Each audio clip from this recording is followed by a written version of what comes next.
Hello and welcome to a new episode of Aslan Live. In today's episode, we're gonna talk about the Lazio game, of course, and it is also much other things to cover up.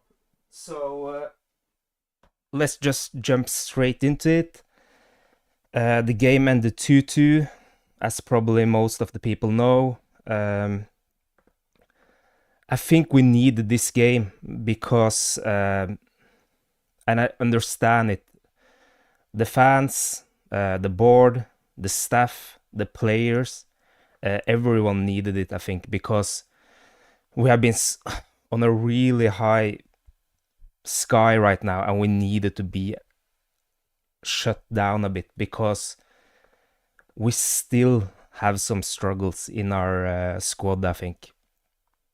I just don't understand how, for example, when I saw that Kaan Ayhan was starting, I'm not trying to blame everything on him, but that we still are using him as a right back in a 4 system also. That's hello Ubierka, nice to see you. So to see Kaan Ayhan still playing right back for us, I think I said this in the previous episode also.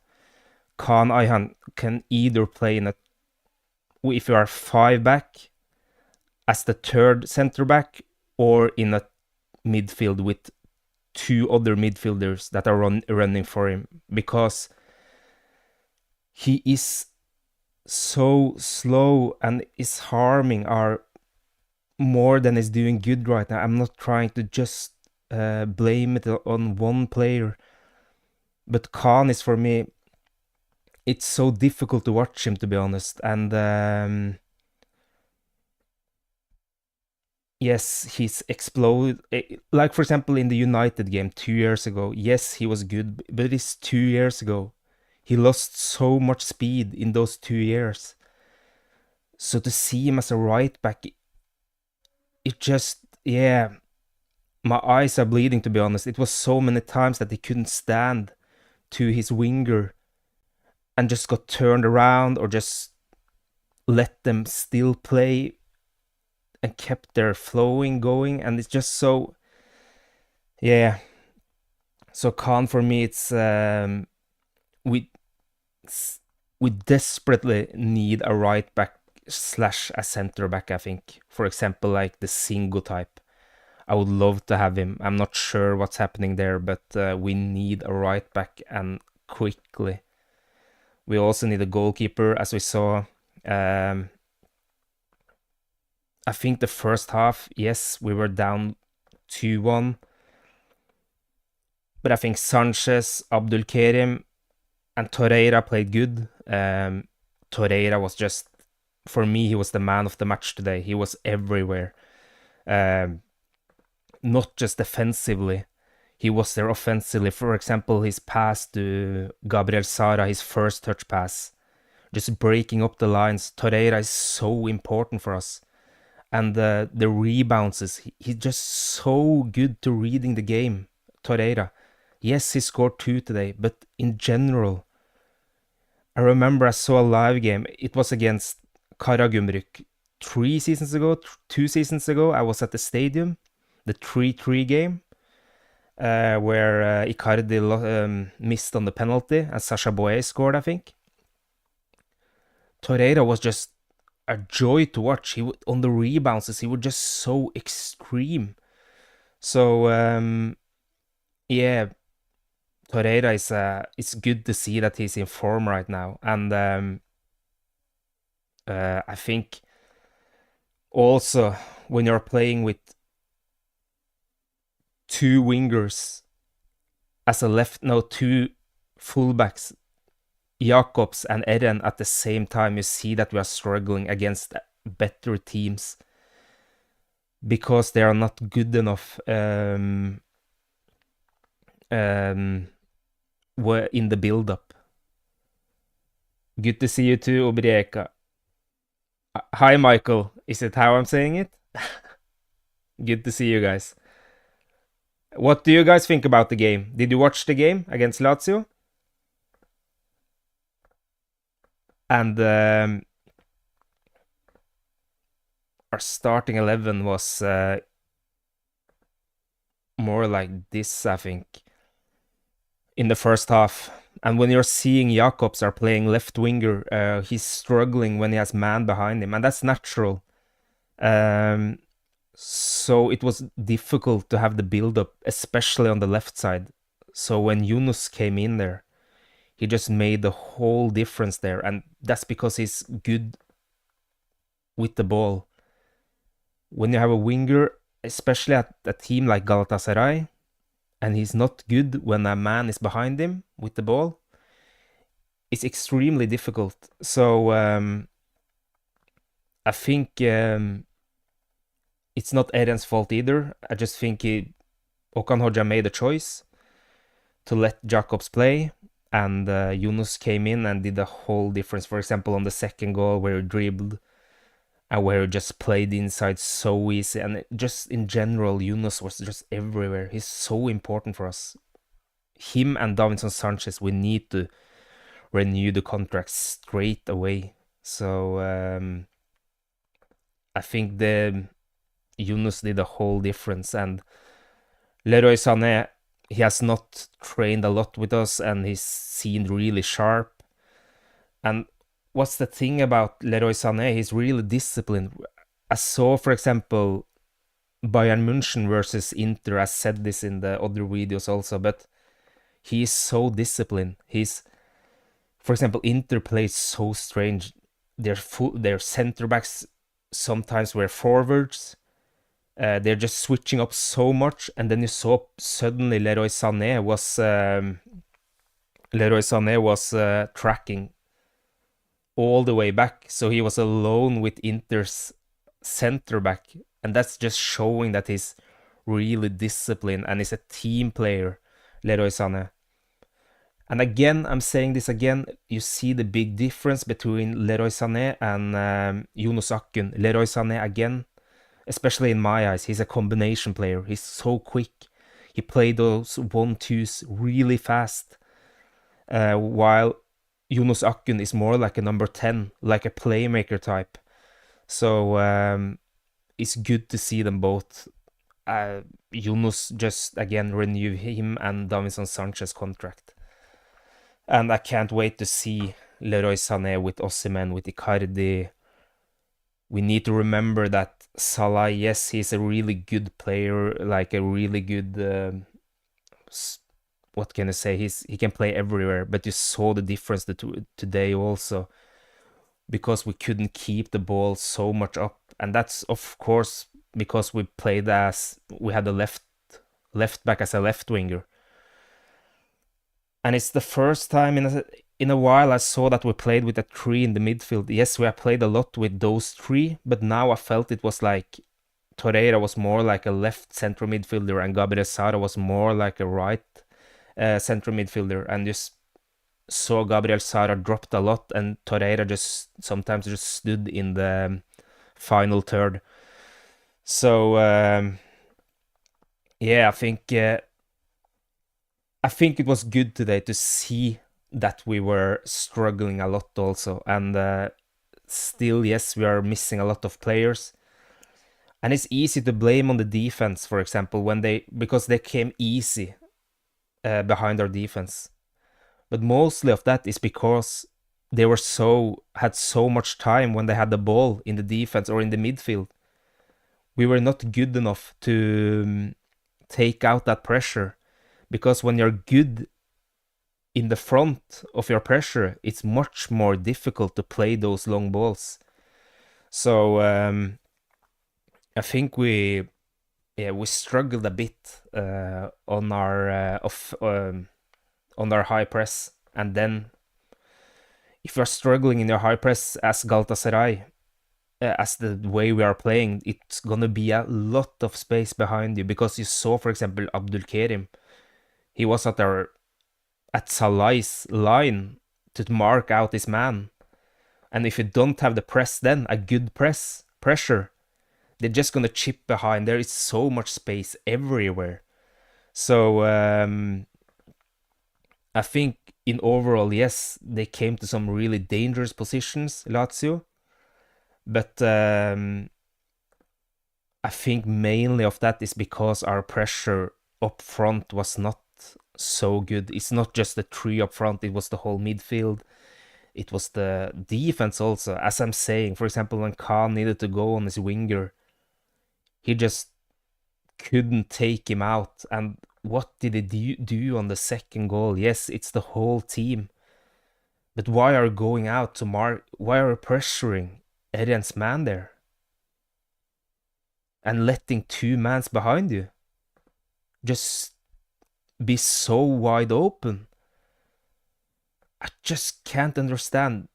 Yes, our board has done a fantastic job, but again, we are screaming for that right back. We are screaming for that right back at who can play like a center back. I see that a lot people also talk about that we need a left center back for Abdul Karim. Yes, but I don't think that's our. I don't think it's that where it's that is burning right now. I think it's definitively on the right back and not like a Yeller type. We need that single type, the duo type of a right back. Because look again how we are playing. When Khan, for example, can't stand at this man, when he can't track back, he's struggling so much.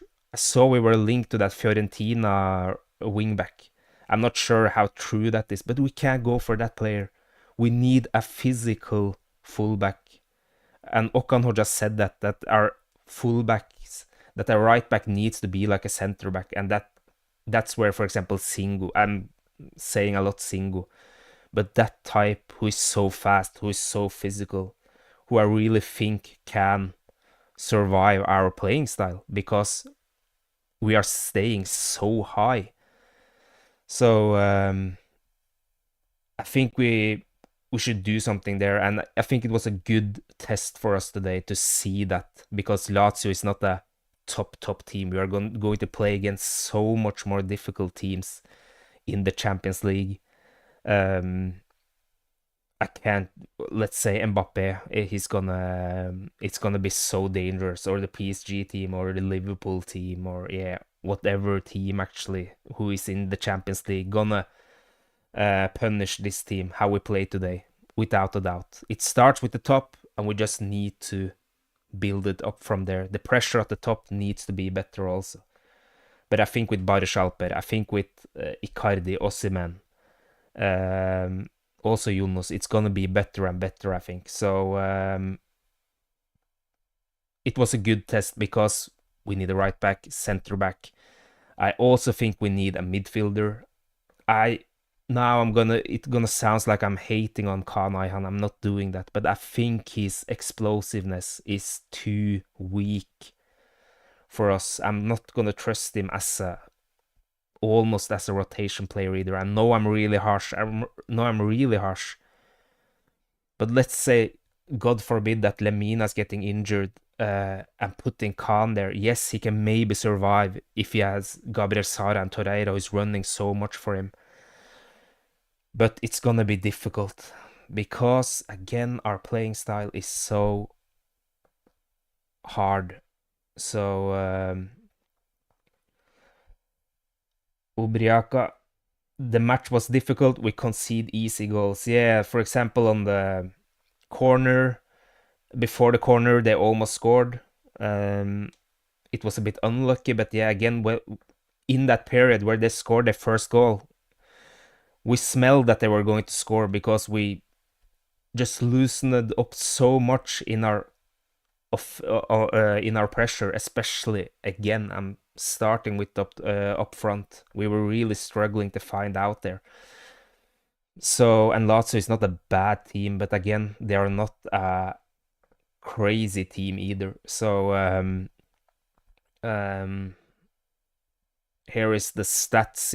It's I'm not sure if it's stats sometimes can be a bit can lie a bit sometimes, but I think in the second half we didn't give much away to Lazio. Actually, we had the ball a lot, and I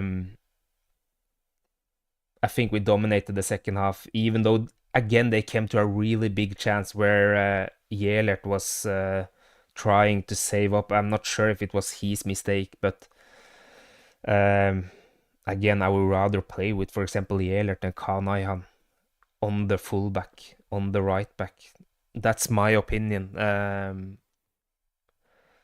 So yeah,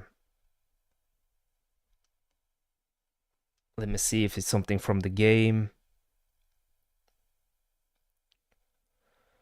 Okamburuk, I'm reading it from Reddit now. We're in the preparation period. We're wrapping it up right now. We don't have any specific plans regarding the midfield, but we'll make a decision on that in the coming period. The reason I say this is because we have other positions that are our priority, and yeah, I still think we need also a center midfielder, to be honest. Uh, for sure we need that, because it's not, we don't have a deep squad enough, I think, at least. And yeah, think again, right back, center back, and a center midfielder is like, and a goalkeeper, of course. We need a goalkeeper. We saw that today also. Nothing against Gunay. Gunay did an okay game, but we need like a solid goalkeeper. And I'm not talking about like a goalkeeper who's gonna be at Gunay's level. I think goalkeepers you need to have a clear first choice, a very clear first choice, and a second choice. You can't rotate between goalkeepers. So I think we definitively need a goalkeeper, and as you say here, our fans during the ceremony with Osimhen and Leroy Sané, they chanted, the fans have gone crazy. They want Ederson, and then you're seeing Osimhen and Sané's reaction there, and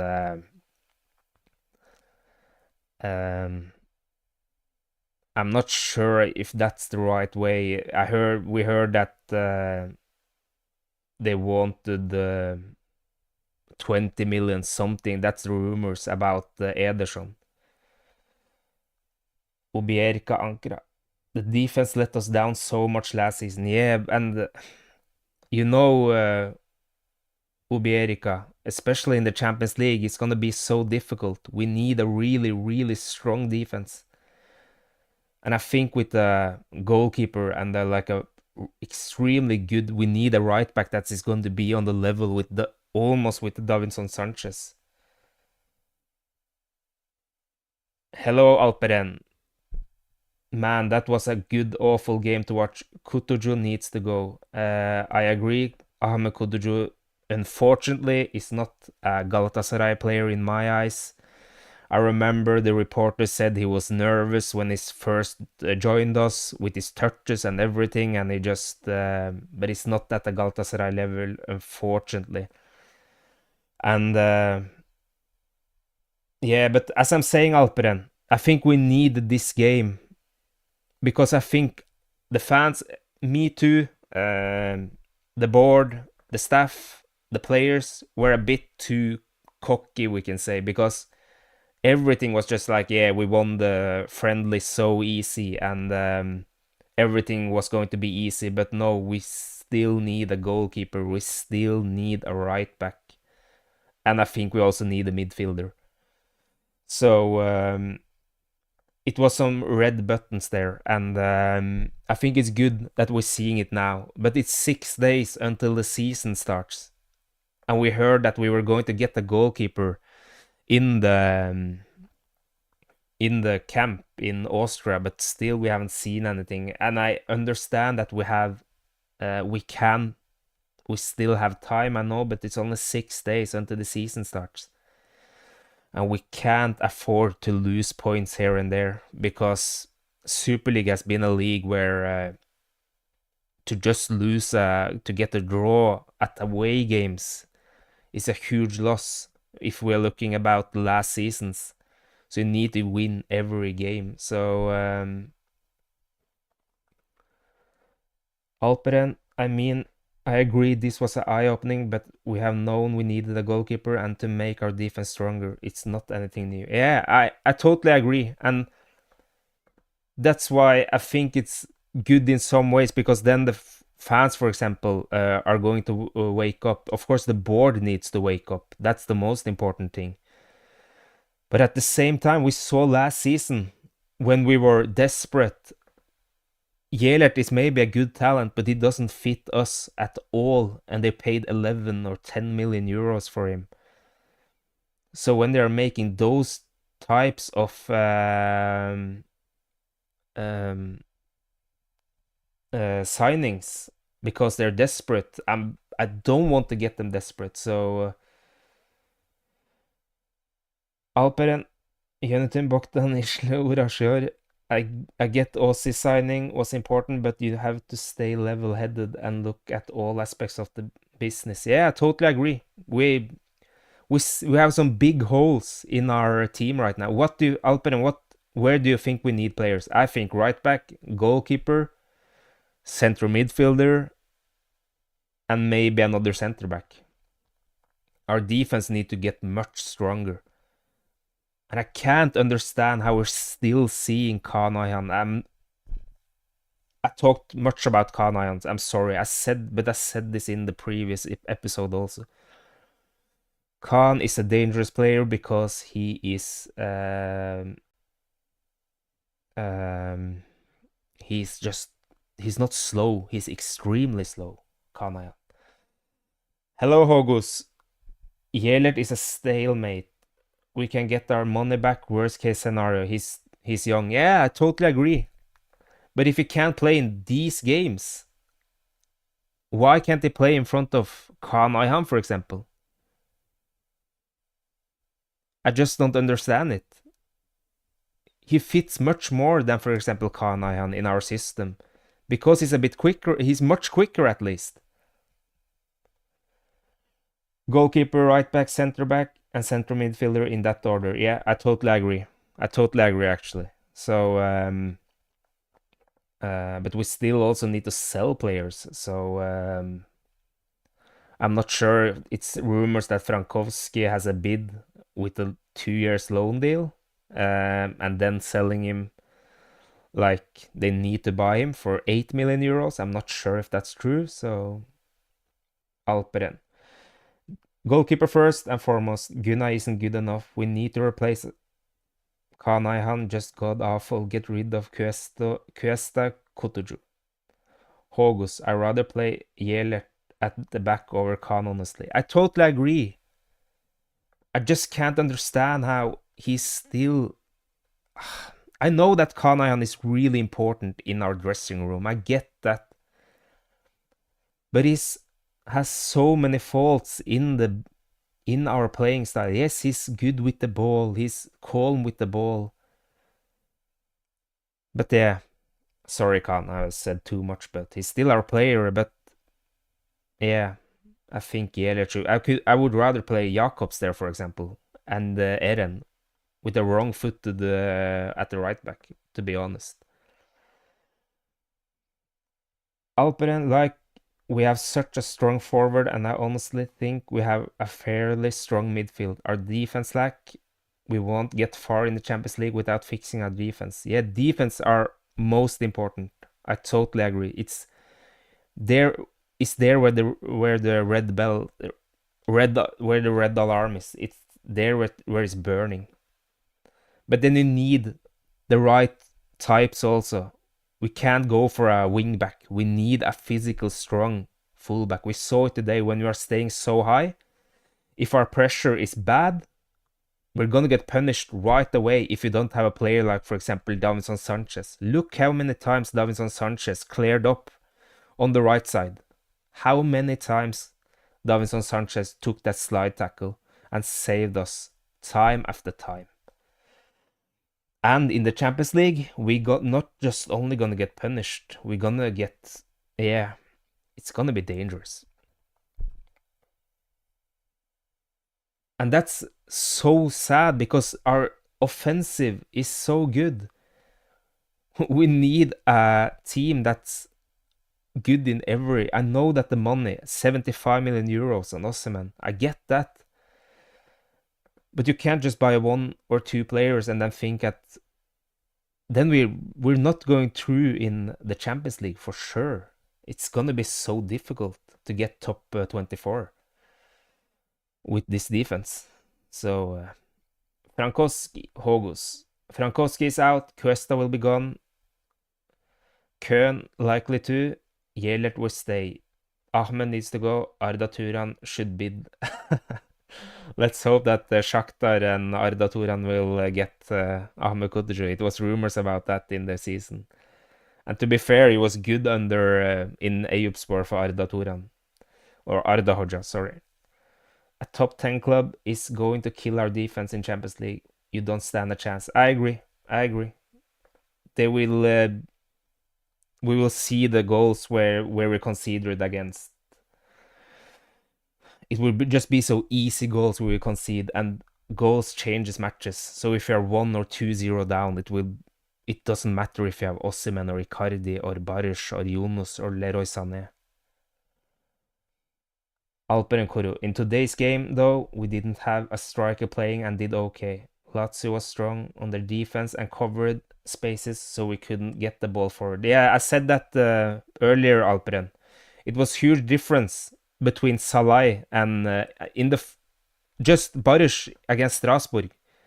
How good he was with this ball when he had the ball on his feet. And it's not only there. Against teams like this, Jakobs can't play winger. Because in Galatasaray, in a team like Galatasaray, where you're trying to build up every time, you can't have a winger who is not good enough to get the ball when he has a player behind him who is marking him. And we saw the big difference between Yunus and Jakobs today when Yunus came in. And it's not Jakobs' fault. It's not Eren's fault. They are just not wingers in that type. But our players are scared to run with it. Yeah. Hogs, Yunus and Barish was insane today. Imagine Ossi, Icardi playing alongside. Amazing, but that defense again horrible. Yeah. Yunus made a big difference. Barish also, he's in really good form, and they're both really important in the home ground rule and in the Turkish rule in the Champions League. Yunus as a home ground and Barish as our fourth Turk player. So, but as I'm saying, we need a whole team. Alperen, I swear, if I see Ahmed play a single game, if it doesn't get sold, I'm gonna lose my shit. He's so freaking horrible, man. Yeah, Ahmed Kutucu is not a Galatasaray player, unfortunately. He's not good enough. So, but we need a right back straight away, I think. Hello, Toray. Nice to see you. You didn't watch the game. How was the team? I think it was a good reality check, Toray, because we were not dominating like we did in the other friendlies, and I think we saw much weaknesses in our team. For example, those long passes just went like butter straight through our defense. They came so dangerous so many times. And I think it's not, for me, it was not just defense either. I think our team as whole in the pressuring, in the high offensive pressure, we were not good enough at all, to be honest. Ubierka, we need a goalkeeper on the right. A midfielder is needed, but more importantly and urgently, there's a lack of technical management. I don't know if they'll make changes or additions. Yeah, I'm not sure about that, Ubierka. I'm not sure what they're doing in the technical on the technical side. I must be honest, I can't blame the staff too much because we won 3 times. I know we always want more and more. We will see in the Champions League this season. But I think they're going for the right players at least. Toray, I don't understand Kutucu. He was good at Eyüp. Yeah, but at Eyüp, Spor, Toray, they play so much difference than our team. In Galatasaray, you need to be good with the ball. You're getting much pressure from the fans. It's just that, you know, when you're signing teams from Anadolu takums, it's really, you really, really need to analyze them, I think, when you are, when you are, when you're getting them, because you need to see how good are they with the ball in their feet, how good are they in their passing skills, just in the smartness, in their physical stance. Ahmed Kudju just isn't good enough physical either. And I don't think Ahmed Kudju is anywhere near good enough, to be honest. But he doesn't play in his favorite role either. He's playing as a winger. He should then maybe play as a striker, I think. So, but again, I think he should be sold. That's with our team right now. He shouldn't be in our squad, I think, at least. Alper and defense was shit, goalkeeper was shit, forwards couldn't open up space. Yeah, we when you have the three up front there, Leroy Sané, he can really do well with the ball. But when you have Jakobs and Salah, nothing against them, but their strength isn't to keep the ball all the time up offensively. So the defense, Toray, so the defense is the same. Yeah, it was not that good today. I'm really tired of looking at Khan as a right back. So if you are seeing him in the Champions League as a right back, I'm not sure what I'm gonna do, to be honest. Alperen. In Super League, the way they've been playing will be fine for the most part, but in Champions League, we'll have a 4-0 again to a team with a 1 of the 10 budget. Young boys. Yeah, no. And that's the worst team we're playing against. For example, Young Boys and Molde and those Scandinavian teams, Copenhagen. Those teams are so disciplined, man, and it's so. And the Netherlands teams, we're struggling so much against them. Tora, yeah, we really need a right back. Um, Kaan Ayhan is no good, as you say. Yeah, Kaan Ayhan, again, he needs to play where it's two other in the side of him. If it's a center back, he needs two other center backs. If he's a center midfielder, he needs two center midfielders around him because he is slow, as I said earlier. And um, but that's the sad part. When we are so close to getting a team that can be really competitive in the Champions League, we still need that right back and goalkeeper straight away. And I'm a bit tired of this Firsa transfers, but I'm not. Do we have money left? How do we know that? Um, because we are really we are screaming for players right now, and I'm not sure how. Do we have 5 millions left? 10 millions left? How much are the players going to go for? Because if Cuesta, Nelson, Zaniolo, Köhn had good bid on them, good offers, we would have sold them straight away. But you see, it's probably some problems there also. Frankowski. So Osimhen took a while, yeah, but Osimhen was a complicated transfer, Alperen. I can understand that for a team in Turkey to sign the player in that caliber, it will take time. So yeah, but we need to get rid of some few players because the Forgan rule also. Um, but is it announced that he's gone or Frankowski? Cuesta wasn't. Yeah, I hope that's true. I heard that it was. Yeah, is it 8 million euros with forced purchase? Because I think it was 2 years loan. That would be incredible, if it had been a 2 years loan and they needed to buy him. So it's just Alperen. It's just disappointing to see how we're playing. We have a world-class forward, but everywhere else lacks quality.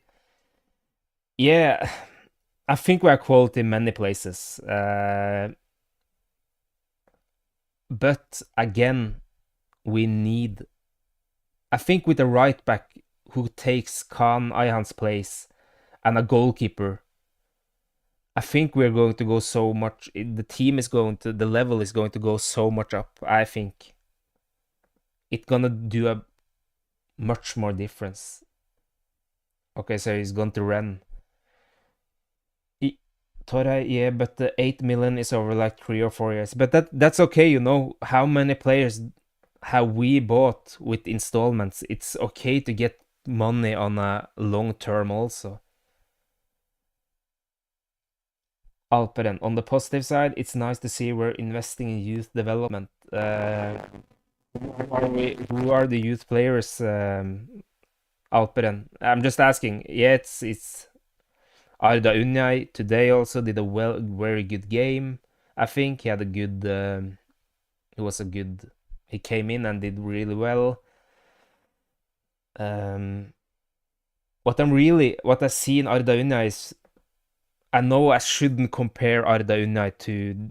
He's still very young and he's still so much.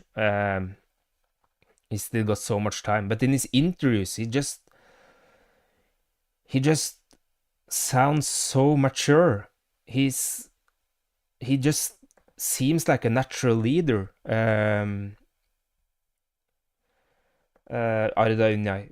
I'm not going to compare it to Bülent Korkmaz, but he's just got that aura. Like he's just when he's talking, he's so mature. He's a leader. He's so well spoken, and he's just taking so much responsibility on the pitch. So, Toray, am I the only one who thinks, oh, Kawachu looks like a vampire? Yeah, he looks like a vampire a bit, I think. Saying Kawachu. Sorry, Kawachu, but yeah. Ubierica. Yunus and Barish are good. Also, Sara needs to be taking the set pieces always. Yeah, I think Sara is the most insane set piece taker I've seen. When you assist, I'm not sure how many times Torreira has headed inside the 5 meter. But if you're aiming at his head and he's scoring, it's of course good by Torreira. It's good by the team also, their movements in the 16. But also, Sara's foot is just incredible. So, what do you guys think about Gabriel Sara today, for example? I think he played okay. He's still trying to figure out his role in the team somehow. He's trying to use his strengths while he is adapted to the way we are playing. So yeah, he's trying to figure. I think Gabriel Sara is trying to find out that where he's good and where the teams needs him. Alperen, we just bought some 13 years old kid, 6 million tele. Yeah, heard about him also. I'm not sure who it is. So that's yeah, it's really good. We got some really good academy players, I think, from Altinordu last season. Also, we need to start from there, and we need to be the best team in the country when it comes to youth development, I think.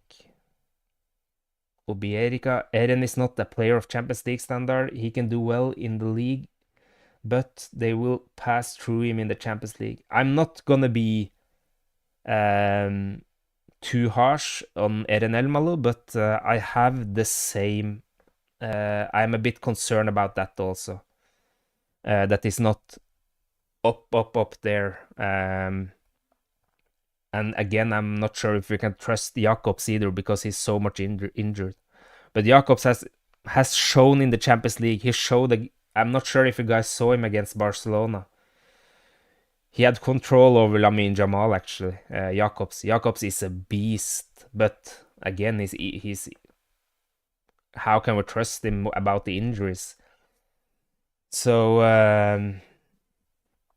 I'm really satisfied with Eren Elmalı, but again, I have my doubts in the Champions League. It's a bit unfair to him, I think, because we haven't seen him there yet. But we also have Jakobs, so I think the left back is okay. The left back position, and we are screaming for right back. And in the league, I think we are, if everyone is fit, I'm not sure if Osimhen is ready, but I think Salah is going to play right back. Probably Jakobs or Eren as left back, and then Yunus, Sara, and Sané at top, and Barış Alper as a striker. It will make a whole difference, but it's 6 days left, and I think Barış Alper had a minor injury. That's why he didn't start. That was what the commentator said. So Alper and Sara play good. I'd be interested to see how Okan sets formation up. Yeah, I'm not sure about how we're gonna play when everybody is fit. I think Icardi needs at least one more month. I think we're going to play with, of course, when Osimhen is ready, Osimhen at top, and I'm not sure, to be honest, how we're gonna play, because we have Gabriel Sara, Yunus Akgün, Barış Alper, Icardi, Leroy Sané, Osimhen. It's 6 player that should be a starter, I think, at least. So and we can't sell, for example, Barış Alper, because then we're gonna struggle a lot in the Champions League squad. We're gonna struggle to find that 4th Turkish player a lot. So I'm really curious actually how we're gonna play. Toray, I mean, he will get destroyed against PSG, but we should be fine against someone like Benfica or Salzburg. Yeah, you know, every player can be on top either. It's I don't think almost any team in the world have like, you can have, you know, for example, 5, 6 really extremely good players, and then you have other 5, 6 who can fit your system perfectly.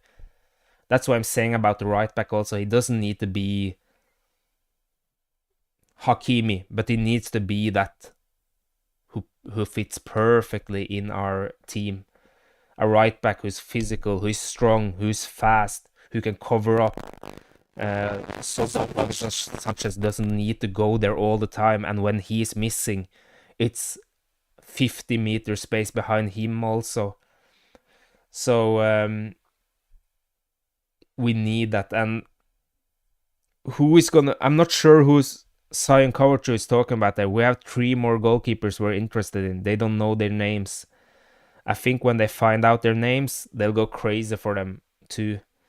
But who's that gonna be? We need a goalkeeper now. I saw that we were linked to John Victor. I'm not sure. He plays in Brazil and played in the FIFA Club World Cup.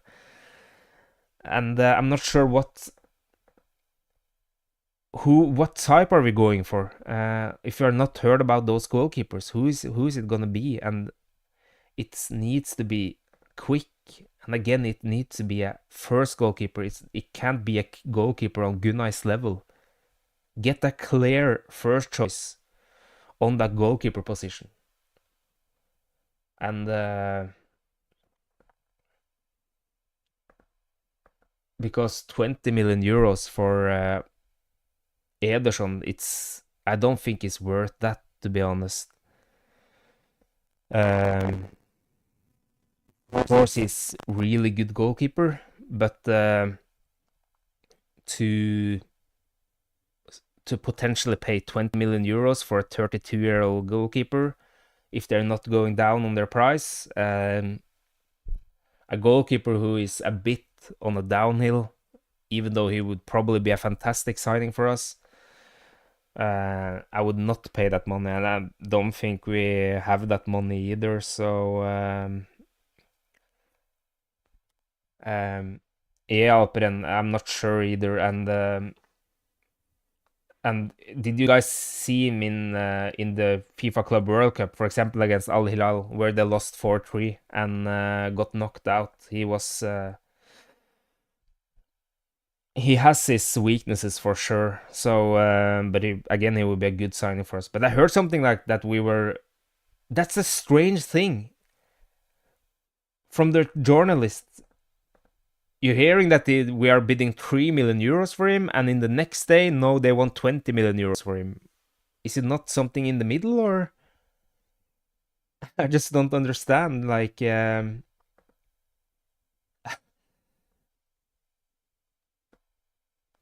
just, yeah. And I hope we're not going for this type where the Frankowski type of goalkeeper that were so desperate. These rumors came up also. From Fabrizio Romano. Fenerbahce keep working on Kerem Aktürkoğlu deal, but will move on different target if agreement can't be reached soon. This came out today. I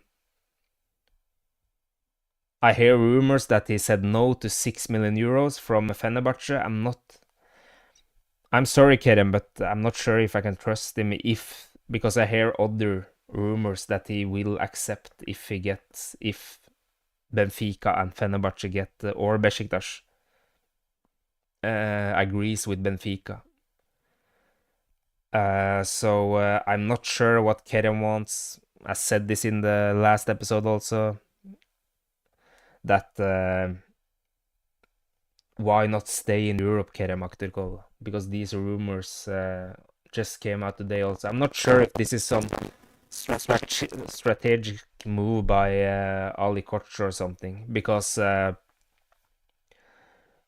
they are trying to get under our skin for every price. This Fenerbahce media, Fenerbahce board. So yeah, we still just need to think about us. It was also a player presentation with Leroy Sané and Victor Osimhen. What goalkeeper, guys, do you want? Because it's looked like we don't get Ederson right now. What is like your? Do you guys have any ideal players we should go for, or because I'm a bit lost right now? So, Toray, there was that third PSG keeper they offered us. Yeah, he was Ukraine or Russian, I think. Um, did you buy Toray? Did you buy the 10,000 lira shirt? No, I have not bought the 10,000 lira shirt. Did you buy it, or I'm gonna see now? It's the 10,000. It's not only that. Here it is. I think it's beautiful, and I think it is. It is still much money, I think. Summer as a stopgap. Yeah, you bought it, Toray. Nice. Immediately. Yeah, I think I'm gonna buy it too. It looks so nice, and I think it's really like important for it because Sayın Kavukcu and Sayın Dursun Özbek said this in the press conference. I think it was 2 days ago. Um, okay, you guys, they almost said it in this way. You guys want so much from us that we need something to repay. Um, and then we need to fill up those stadiums. Today, for example, on the ceremony, it did not get filled up in today's match. I'm not sure how many was at the stadium today. Do you guys know how many spectators it was? The F normal shirts are like 5,000 TL. Yeah, it is. The jerseys are that. So I'm gonna buy this also. Alperen. I feel like Özbek us up this window, man. Yes, Osimhen Sane great, but man, everywhere else is just sad. Alperen, we just need to wait. We don't need to. I know that it's not like I know we fans just want more and more, but we need to be patient also. Today's match ticket was a scam. Lul, it was too expensive for a friend. Yeah, I heard that also. I heard it was really expensive. So and take the prices a bit down so you can fill up that stadium. You will earn more money on that than to have empty spaces. I might buy two Toray, one to wear, one to keep. Yeah, I've I'm thinking about that Toray also. Actually, so to keep on just the save on, never know. It's 100,000 of these. I think it's limited edition. Um, it looked Toray. It looked half empty stadium when Ossi walked out. Yeah, it looked half empty to be honest, especially on the sides, I think, of the stadium. So, but again, as Alperen said, I think it was really expensive. But I'm not sure. Can you go check up how many it was at the stadium? The Aussie announcement video was shit. Yeah, I think it was better than last year, the Osimhen announcement, to be honest. But it could have been much, much better, I think. But look at us France again. We are just we want everything perfect, man. But that's nice. It's we always want the best. Alperen, I agree, and I am with you. But Windows closing, and we're known Muslera was retiring at least 2 years ago. What our Scott's been doing? I know Alperen. We knew that Sasha Boye was going to be sold, but what did we do? When he was sold, we were just like, oh, what are we doing right now? It just we are never prepared for this, and we are always trying for these Firsa transfers, and if you're trying for Donnarumma, I hope I'm jinxing myself, but how realistic is Donnarumma, who won Champions League a few months ago, who is maybe the best goalkeeper in the world? So, yeah, they are never prepared for this, and and as I'm saying, don't talk too much to the board. Just do your job, because if the board is doing their job, we will just clap and just say, wow, you did well. I don't want to hear we're gonna do this and that and blah blah blah. Do the work and we will applaud you. For sure, we will scream your names.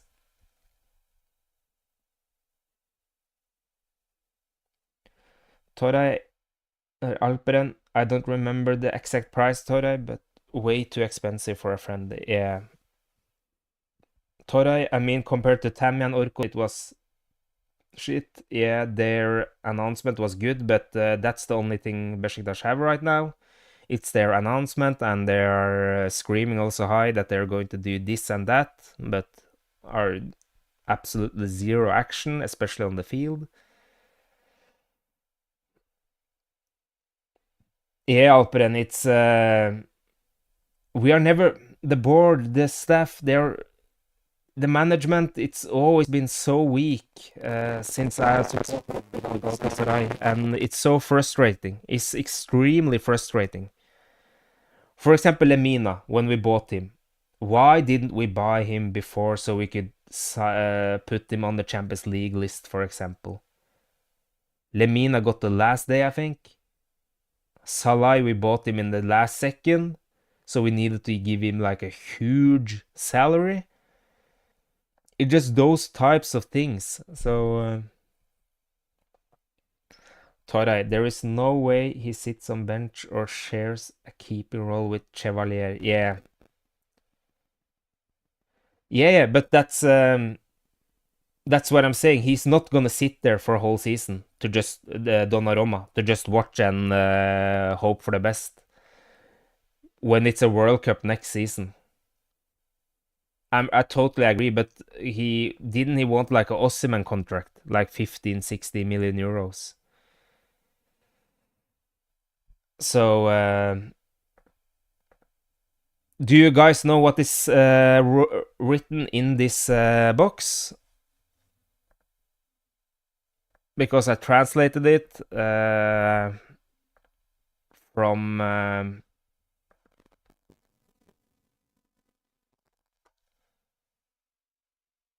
yeah, Toray, he will get the sign-on fee, so he will get a huge deal from there. But again, as you are saying, should he risk that for not playing and be in form when he is it's a World Cup next season? But yeah, text is too small. But I found like a bigger.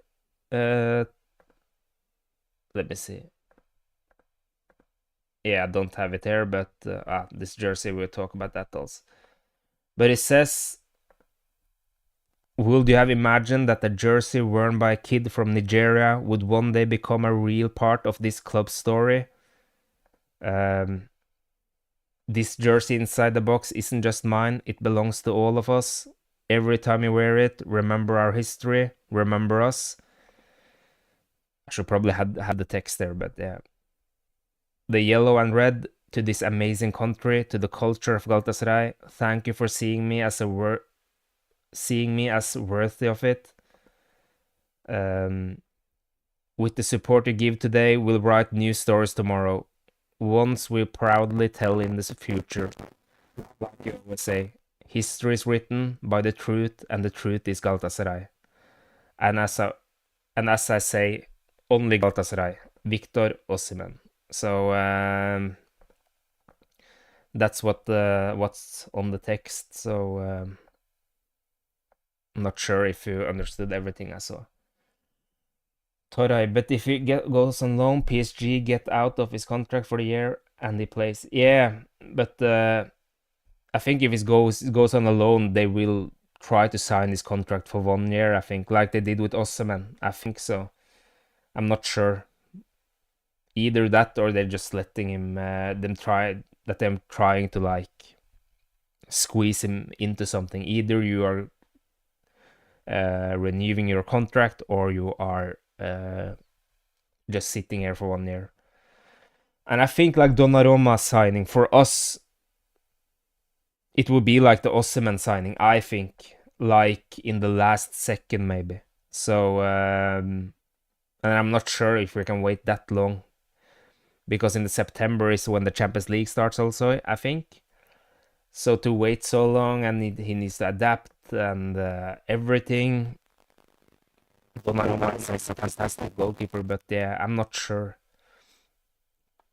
So and I'm not sure who Cyan Kawachu is talking about in the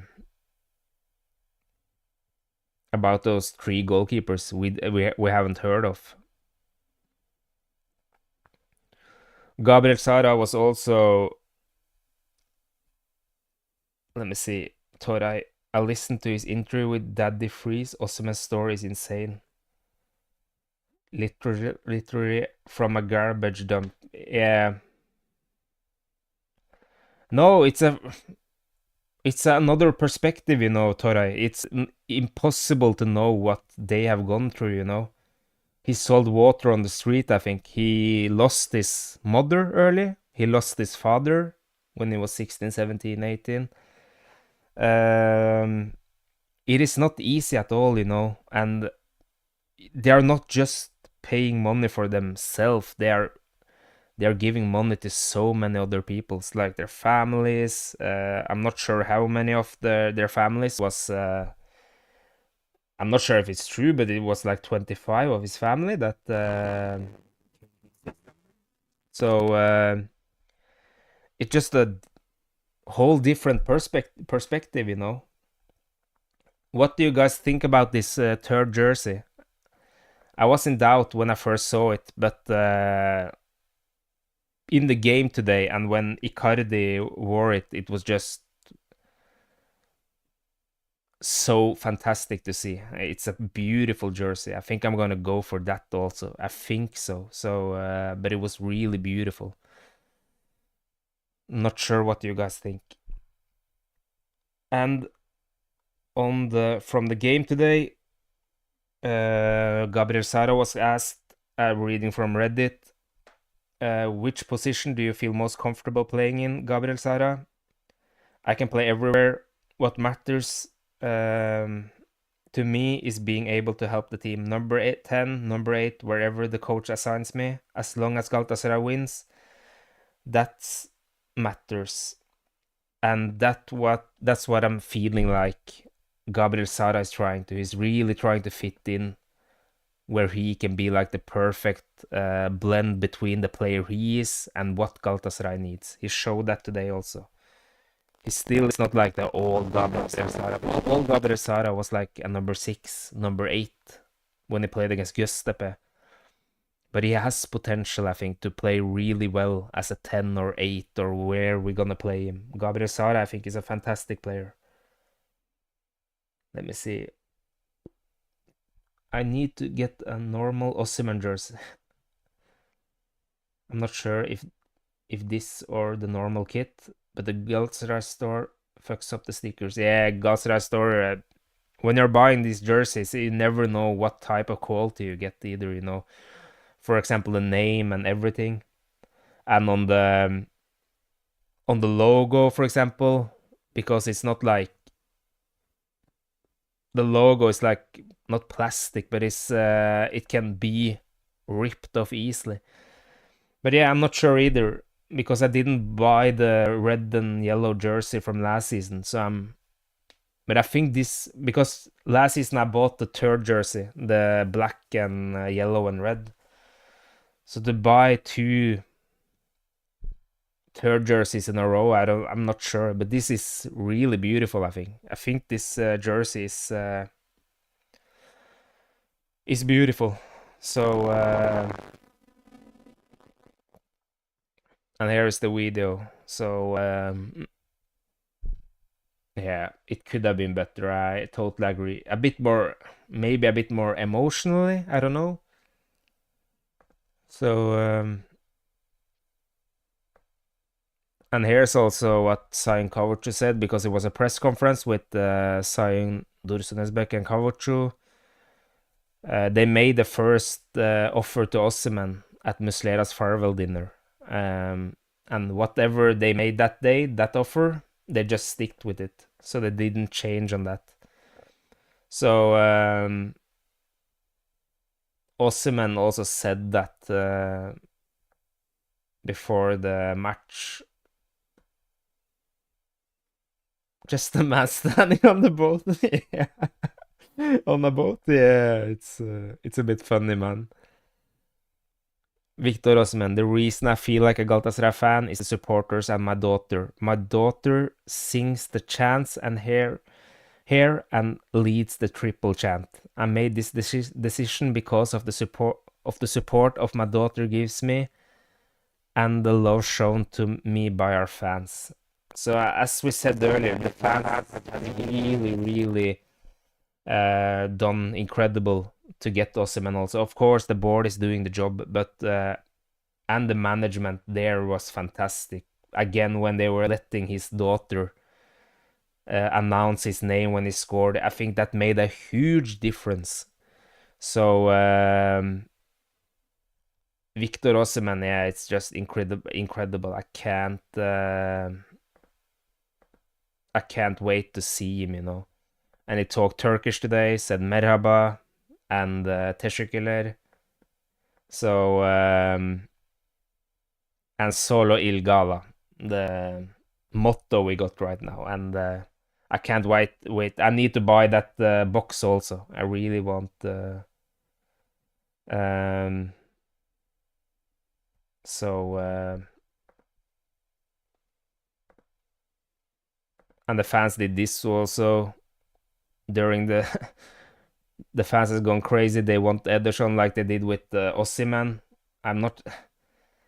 I think it's a bit awkward to be honest, especially when Osimhen is hearing this exact same chant as he heard. You know, that time it was really special. But when you're hearing the fans now, are like taraftar çıldırdı, Ederson'u istiyor. For me, it's a bit awkward to be honest, and especially when you did this exact same thing and you're doing it on the ceremony to Leroy Sané and Osimhen. Just let them have their time there, and if Ederson costs 20 million euros, yeah, he will cost 20 million euros. You won't buy him for 20 million euros. So 21 million euros helps as well. Yeah, I think we get 20 or 24, 1 million euros if we are selling out those Solo Il Gala boxes. Isn't it something like that? Or do you think about the salary? Um, so, what do you don't think is bad, Torre? Like this.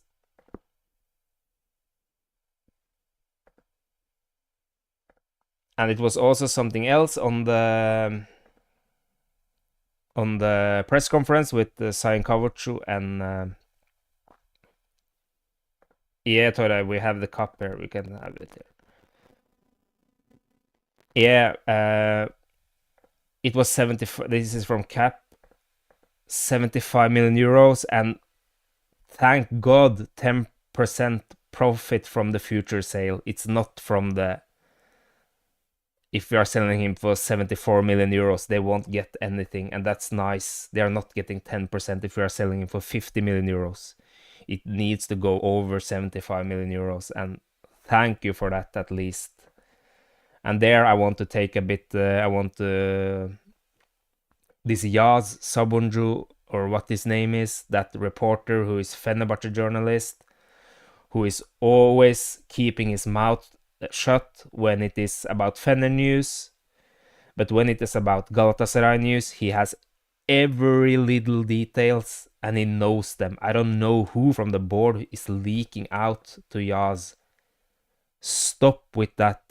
He's not just a Fenerli, he's a Fener hooligan, and from the boards are giving him information, or if it's the agents or what it is, I don't like it at all.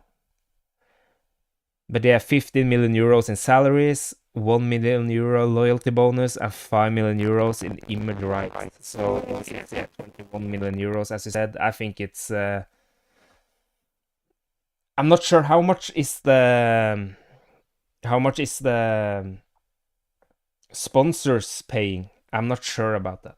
And if you guys haven't liked the video or subscribed, I would really appreciate that. It's a new channel, so everything helps for me right now. So thank you for everyone who's watching anyway. So and I think it's Osimhen could have gotten so much more salaries. We know that in Al Hilal.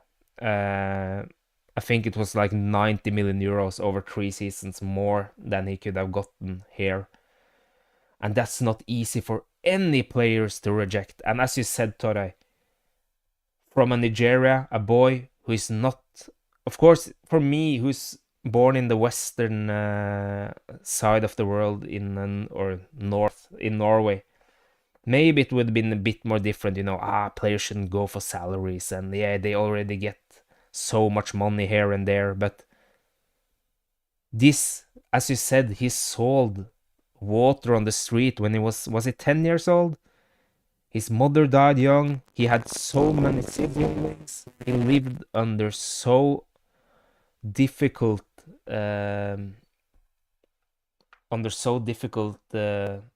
situations. So for Osimhen to it's not easy at all. So and to him to just be so loyal, they said it. Kavucu said it. He's not normal. Sayan Kavucu said Osimhen is not normal. It's not normal to behave like this. So to get Osimhen is just incredible. Yeah, I wouldn't blame him either, Toray, because that money is not, it's not normal at all. And everybody's saying like, yeah, he can go to Saudi Arabia in 5 years, in 3 years. You guys remember the Chinese league? Look where it is now. I would not be shocked if the Saudi Arabia league would have been would not pay out these amount of monies in 4 years, in 5 years. So to say like, yeah, he can get this money, yeah, later, you never know. Again, look at the Chinese league. I'm not sure there's any foreigners there right there, like big names there right now. So what's happening in Saudi Arabia in 5 years, in 4 years? I'm not sure.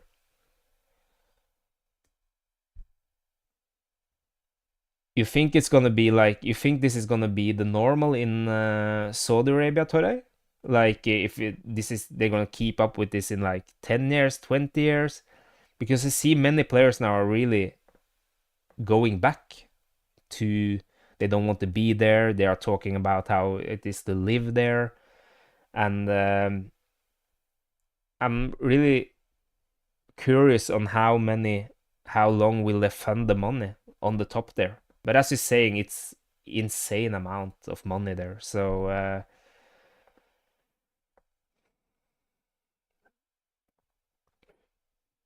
it's just I'm not sure, to be honest. There is going to be some Super League that FIFA will pull in 10 years. Plenty of to stay. Benzema, Ronaldo. Yeah, but it's like yeah,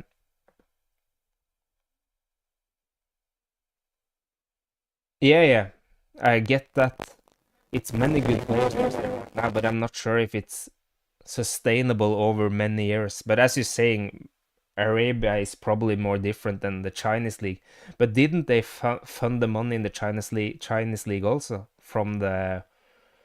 um, from the government? Or is it me that's wrong there? So here it is, also from the press conference.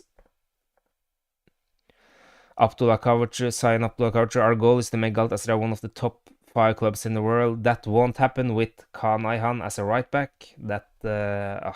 Sorry, I'm talking about Kaan Ayhan again. But we saw it 3 years ago, 2 years ago, that Kaan Ayhan can't play right back, and he's just gotten weaker and weaker, especially physically, especially his explosiveness. So we can't talk. That's what I'm saying. Just don't talk too high. Do the work, and we will applaud you. Get a player like Singo. Or what's really hunting me is Doué from last season. The brother, who is now linked with AC Milan. The perfect right back, I think. So big, so physical, really good 1 versus 1, really strong. Instead, we bought, Jelert, and yes, he's a future investment, but Frankowski, and it's Salai who we are ending up with. So I just don't get it. I just don't understand it, to be honest. How we are. But again, Torreira, what a player.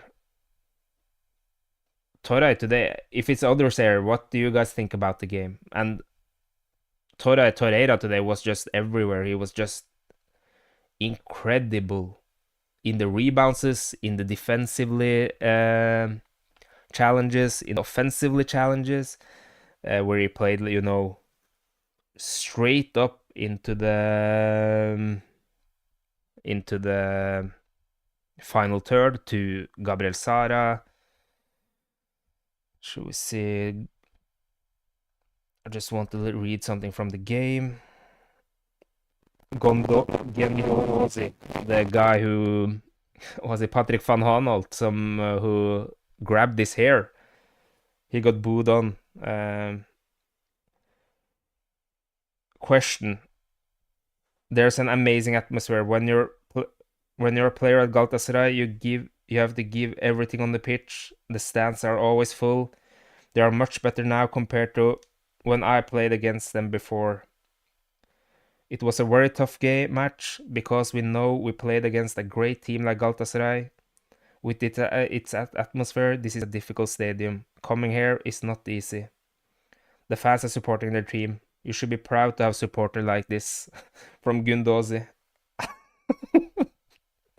Yeah, we don't like him, but Gundosi is, if you like him or not, he's a great player. And what happened on the grass today? What happened on the pitch? The pitch was awful. Abdul Kerim almost got injured there. What? We are paying 75 million euros for a player. Still, we can't have a normal grass field. We are Galatasaray. We need the best field in the team because we are playing the way we are playing. To have a bad field will be an advantage for the other's team. Let me see. Gendozi is beep.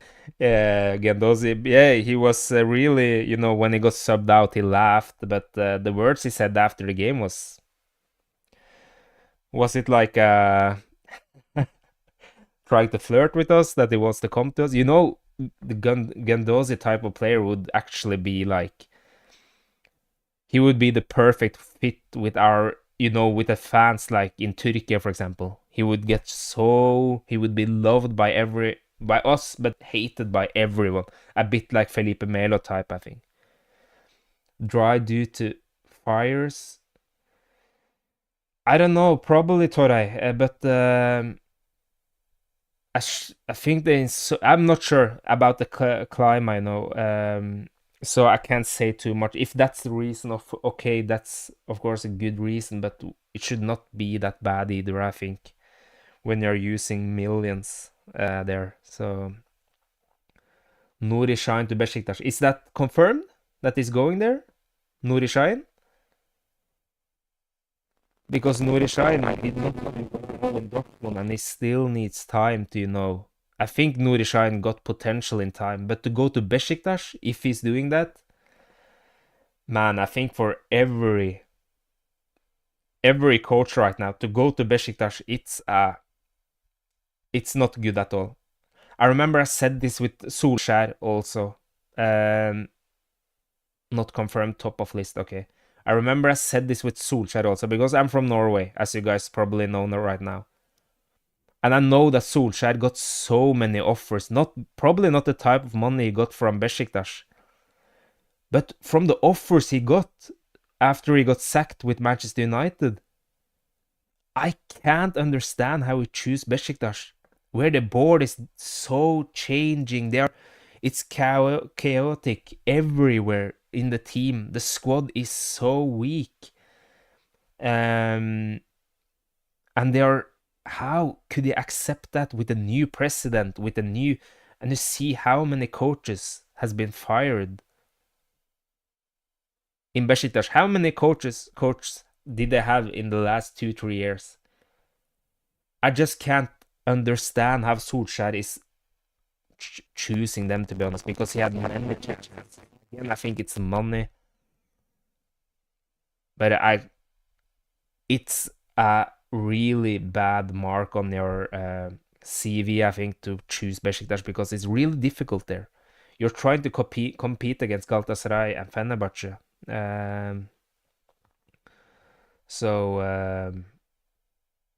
Did they have 5 managers? It was Senor Güneş, Riza Çalınbay.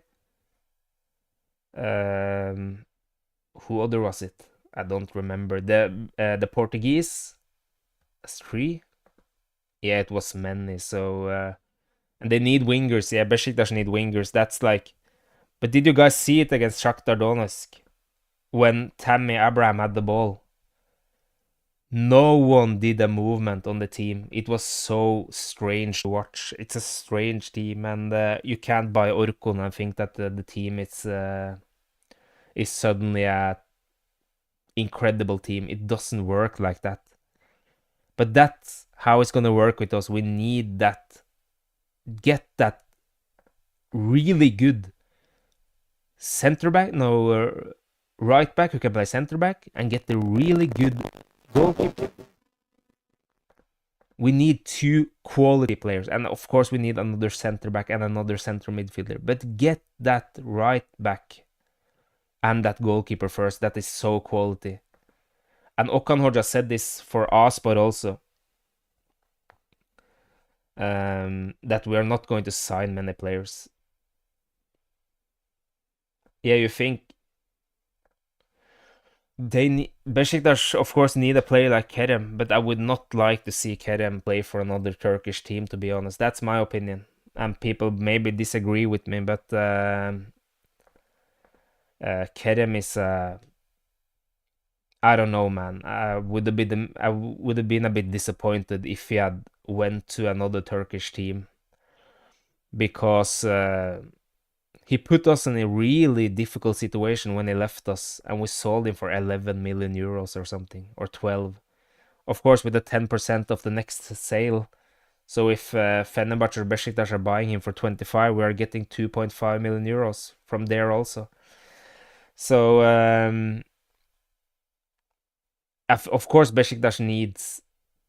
Yeah, that's what I'm also thinking. He should.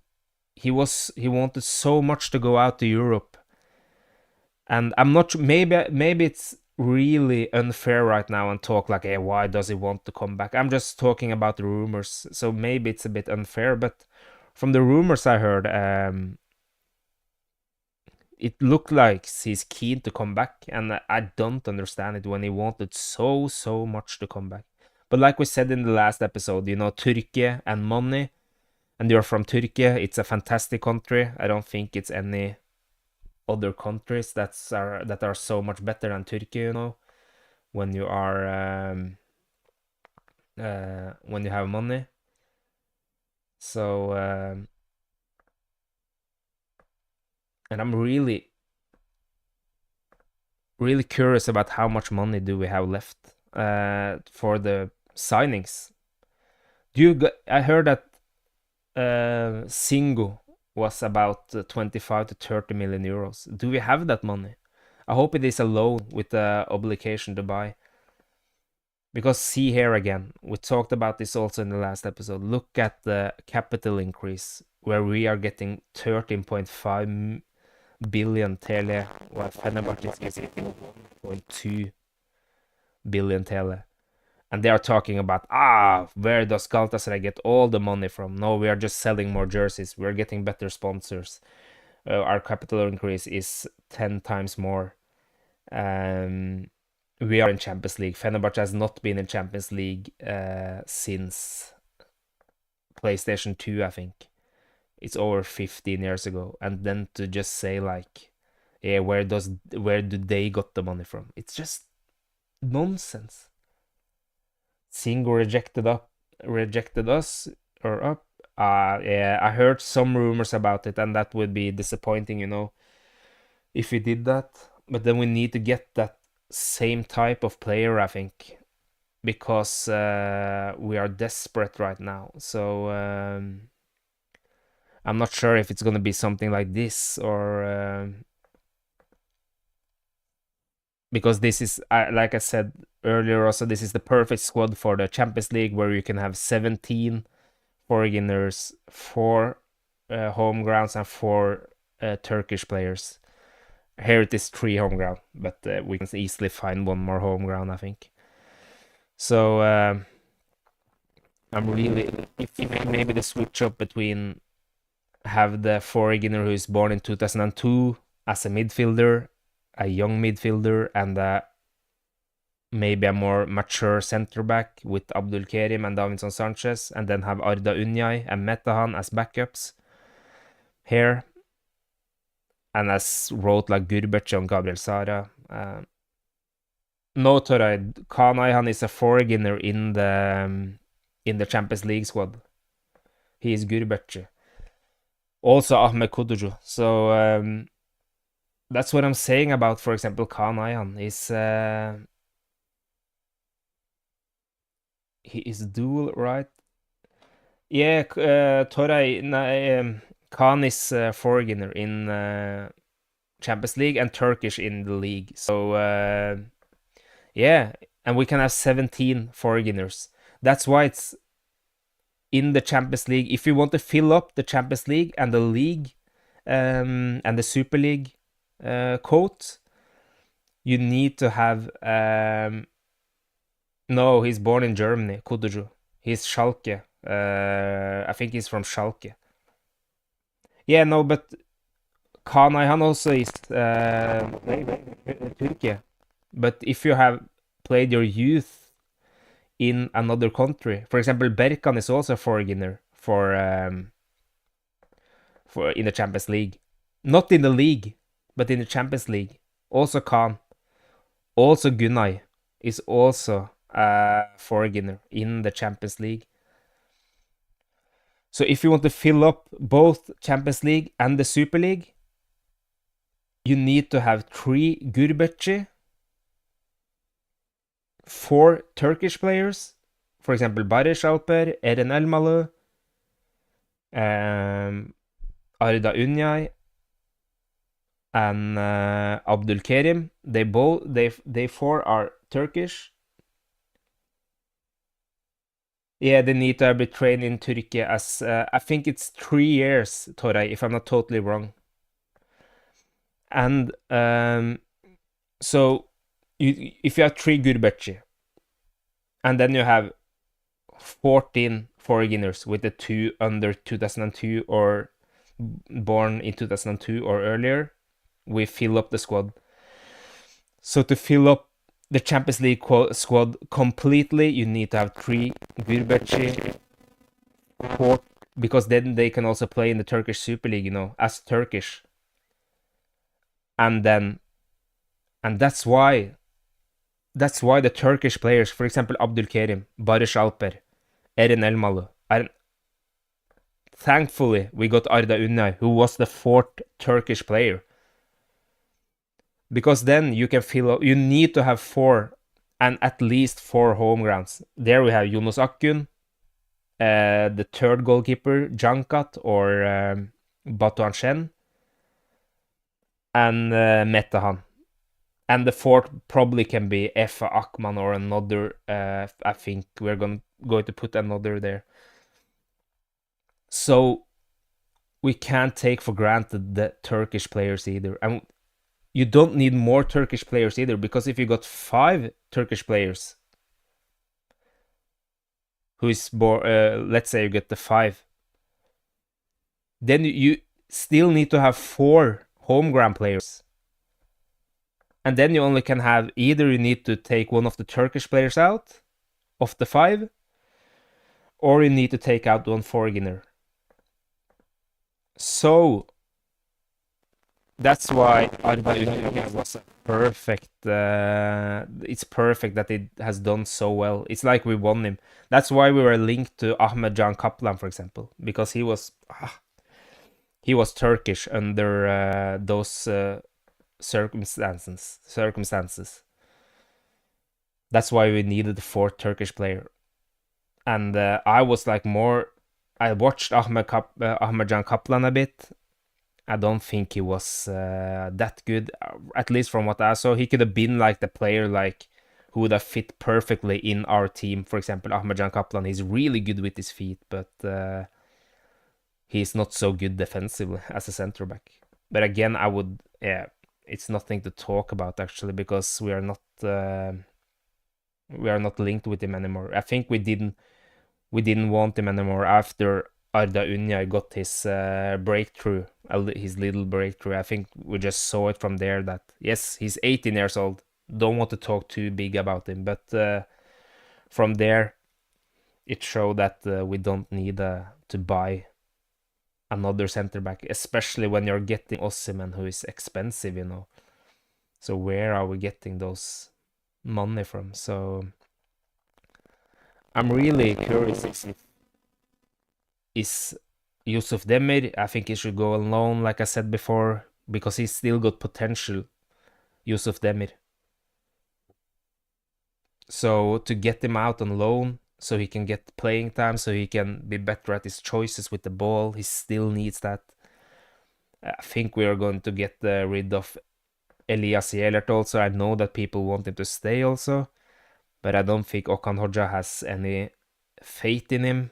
He, if I had faith in him, he would probably have used him before Kaan Ayhan, or at least put him on in the second half, early in the second half, maybe after the first half, after Kaan Ayhan's first half. But to just show that he's not trusting him at all.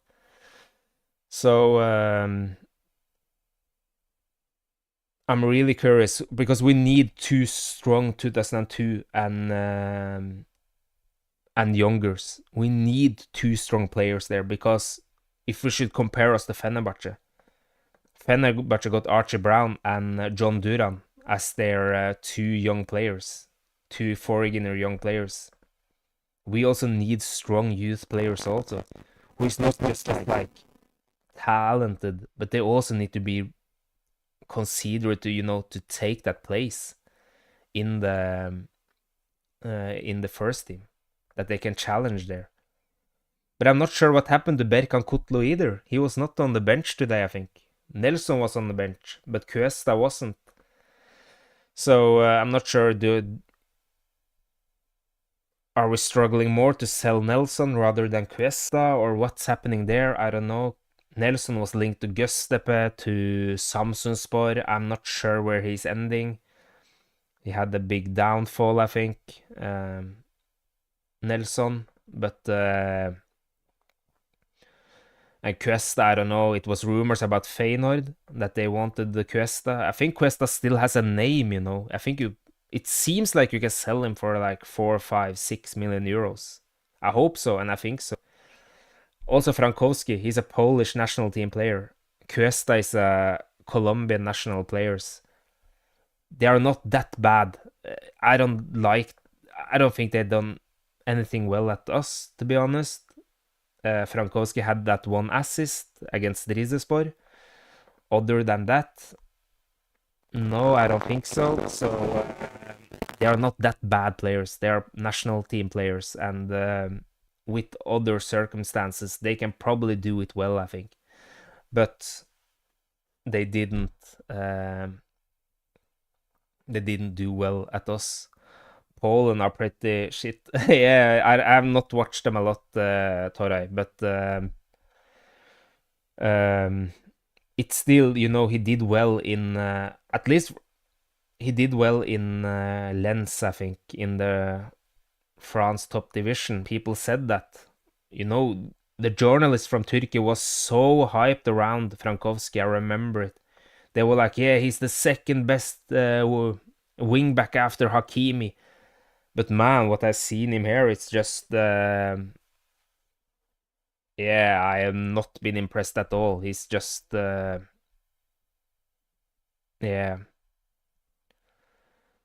Let me see. Let us see if it's some other statements I want to read.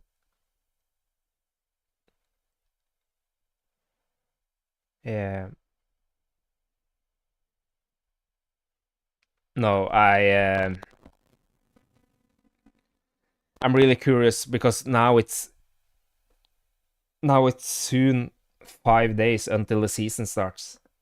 So we need that right back. But I think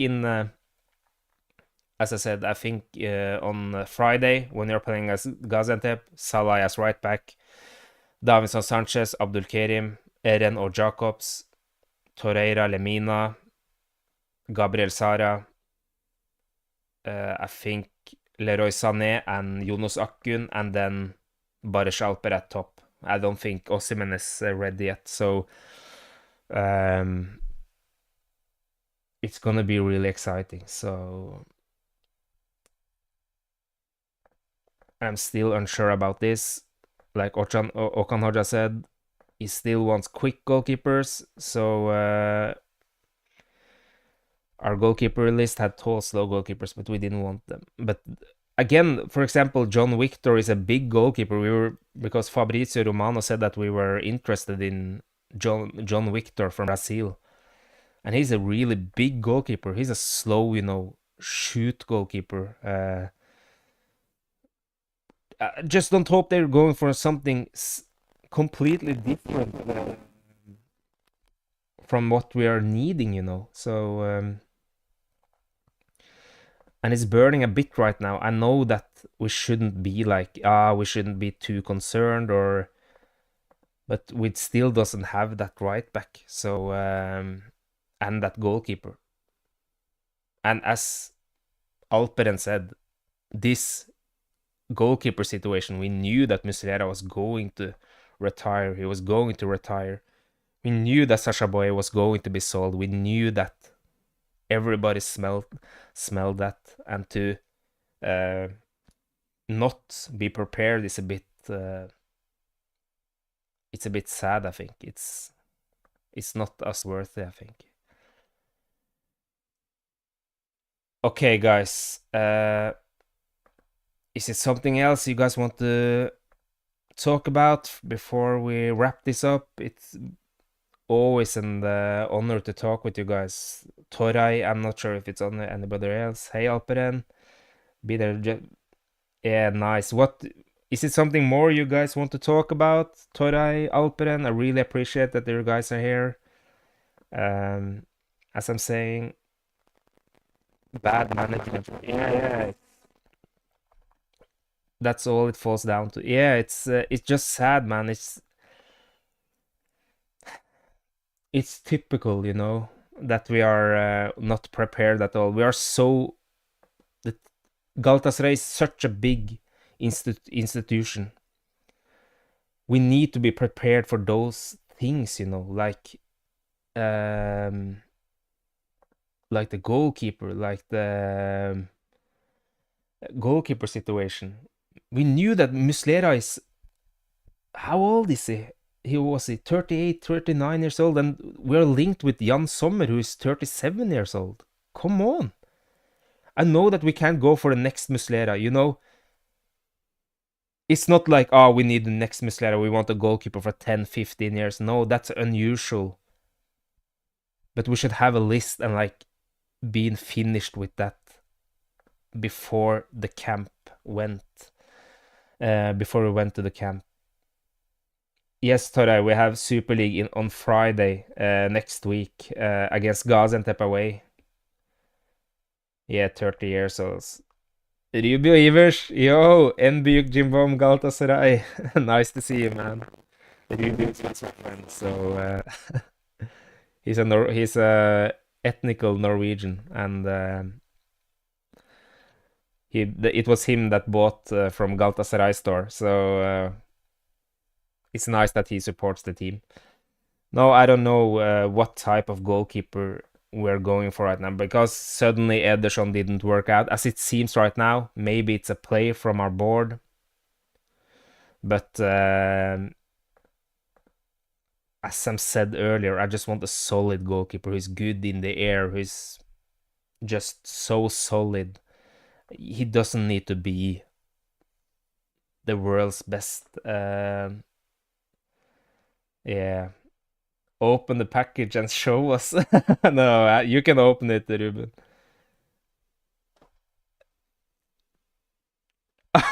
Yeah, we need that package for sure. Solo Il Gala. Let me see here. Where it is. It's beautiful, man. We need that money straight away. Come on, if you're a real Galatasaray supporter, you should buy this. It's only 10,000 lira. Come on. No, I hope it's a good quality at least, because otherwise it's not good. But it's only 100,000 of them, only and only. So I'm not sure how quick it's gonna be sold out. Uh, so yeah, Rubio, but yeah, it's expensive, guys. It's 200 euros for this package. It's a really beautiful package, I think. It's the box is really beautiful, the text is nice, and as people says, if we are selling 100,000 for all of these, we are getting 20 million euros, I think, the team. So it's important to sell these things. And as again, Sion Kavuchu and Sion Dursunezbek said, okay, you guys want us to get players, you guys want us to do this and that, then you guys need to support us. They said it like, they didn't say it straight away, but they said like, okay, you guys are saying this, you guys need to step up and come to our friendly games against Lazio. You guys need to buy things on Galatasaray store. But it's because it's much things there right now. So you should buy this jersey at least. This jersey is really beautiful. So, and here is the cup, Ruben, the Osimhen transfer. 75 million euro. Yeah, I said it. So let me see here. And he also said, Sign Cover 2, we installed an LED scoreboard. I'm not sure if you guys saw it, the LED scoreboard. I can show it.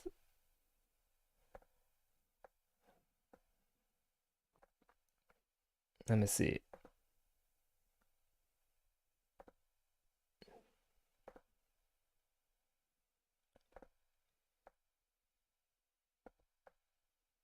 Ah, that was a bad picture.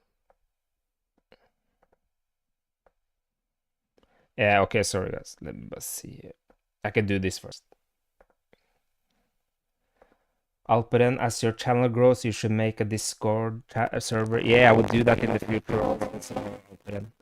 And if you guys has Twitter, my Twitter name is Aslan Live 10. So if you guys want to follow me there also, and please subscribe, guys, if you haven't. So, and like this video and every video you've seen. It's really means a lot to me. It means a lot that you guys are here now.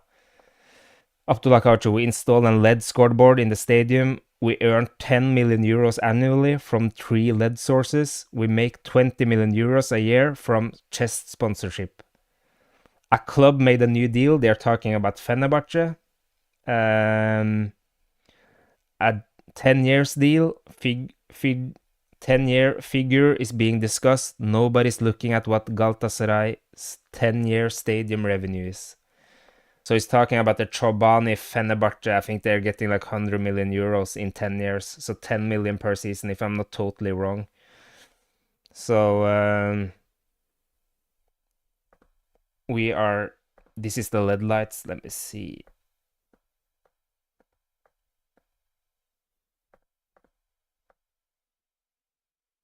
That was on the stadium. It's where it says Head of Europa. There where is the LED rights are, and I think we're getting 10 million euros for 3 of them. So it's let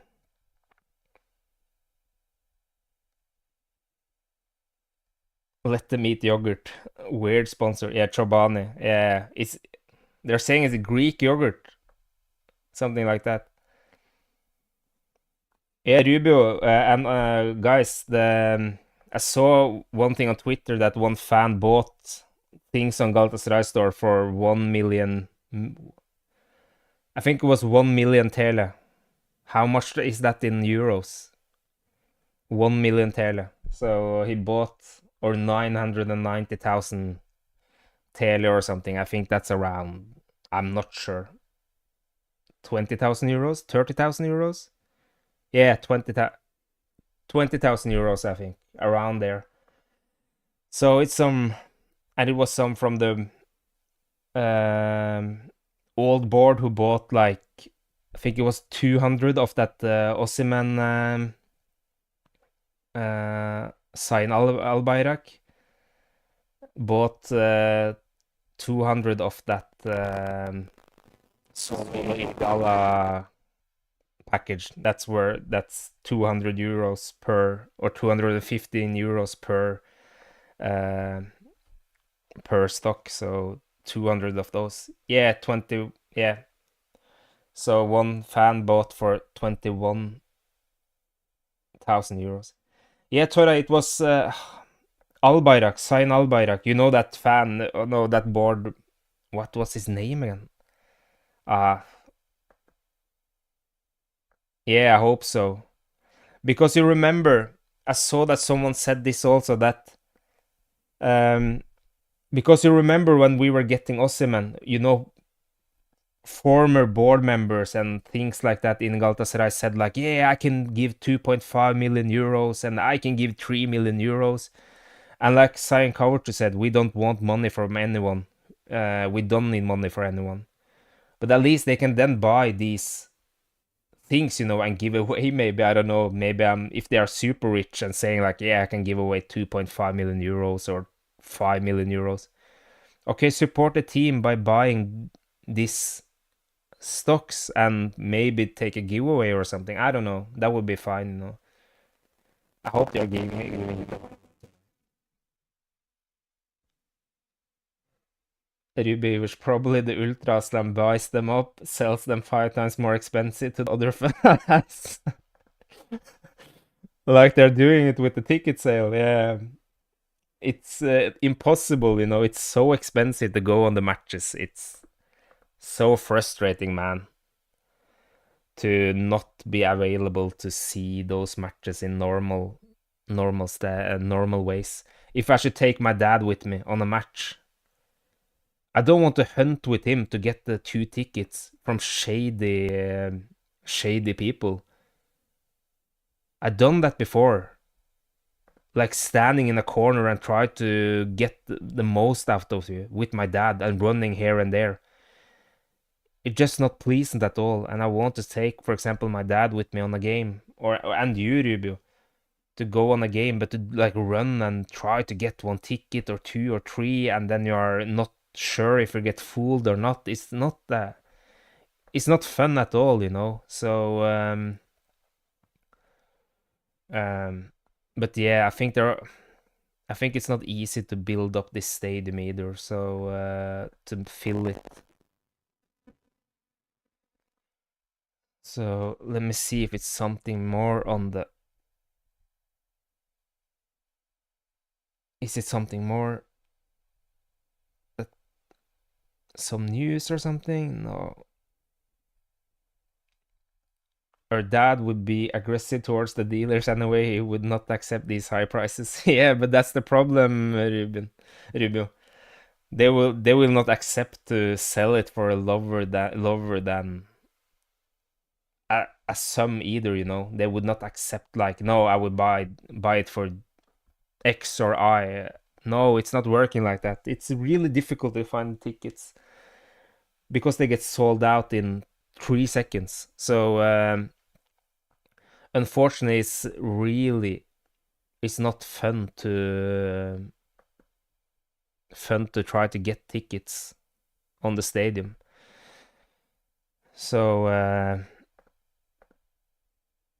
yeah, it's a sad situation, and people are saying like, this season tickets is not easy at all for. I'm not sure if you need a puzzle league for Champions League games, but now you are now a bit. Yes, you need puzzle league. You need puzzle league. Yeah, yeah. I was on Galatasaray Manchester United. You needed a puzzle league for sure, and that's puzzle league is another story, man. It's not easy at all either. What away game was you on in the Champions League?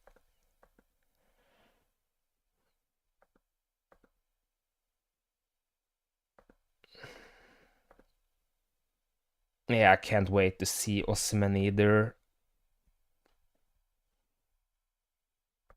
And this, Rubio, if you didn't watch the game, this was our lineup against.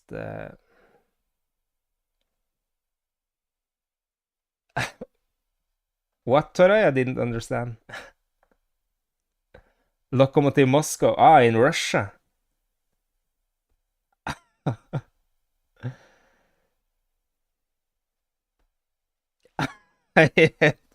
What did he do in Russia, man? Yeah, me and Rubio wanted to go to Molde Galatasaray in the Champions League qualifying game. Yeah, it was 2 years ago, Rubio, I think. But it was impossible to get any. So,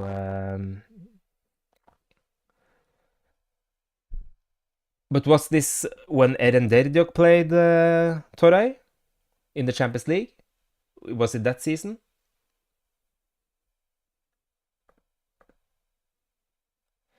Take care, Alperen.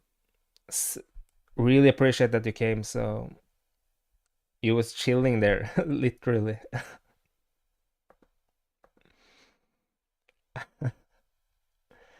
But was it the yeah? It was the Eren Derdiok season, Toray. Yeah, Eren Derdiok and Gary Rodriguez and yeah, that type of team. I think. Yeah, NDI and Fernando, I think, and Ryan Donk.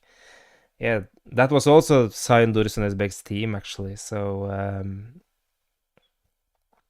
I don't remember we lost that game. So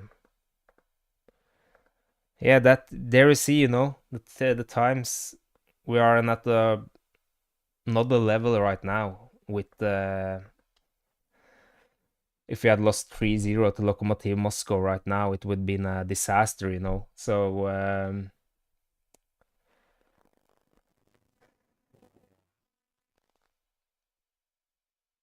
but guys, I think we should wrap it up here. Um, I really appreciate everyone who watched this live show. I hope it's getting better and better at least. It's not perfect at all, this live show. So, but it's so fun to do this. It's so fun to see the locomotive. How come Okan decided on 4-3-3? Yeah, Rubio, it was. I think we played more normally 4-3-3 this game, not with because Gabriel Sara was not like a 10 today. We played more like this, but we struggled in the um, we struggled in the when Jakobs and Salai was up front there, because we couldn't keep the ball on our feet. Yeah, I also prefer 4-3-3. If you have the right players, it's a really nice formation. But what you saw when Yunus Akgün came in, for example, yeah, it's so solid defensively also. But when Yunus Akgün came in, we played it. I think second half, the start of the second half, we were really solid against Lazio. Lazio changed 5 players in the for the second half, so it's a bit unfair to say how good are they. And uh, but yeah, Rubio, you should open up your pack yourself, man. I shouldn't take that. I shouldn't take that joy from you. So, but yeah, 4-3-3, it was nice. If you get another striker there, yeah, in the Champions League it would be okay. I don't hope he's gonna play with 2 strikers in the Champions League. Maybe it's gonna be okay. He played that against Tottenham. So, okay, should I pick up my? Then I do it. Okay, wait, guys. I will get that. I will get Rubio's package. Just wait. 1 second.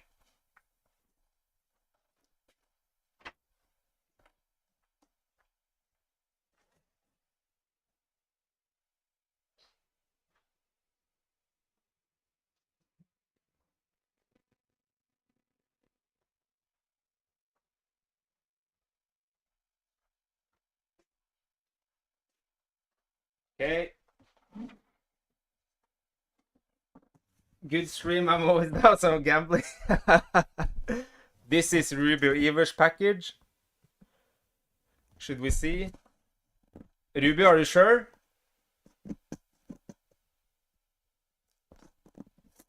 Okay, you are sure. Let me see here.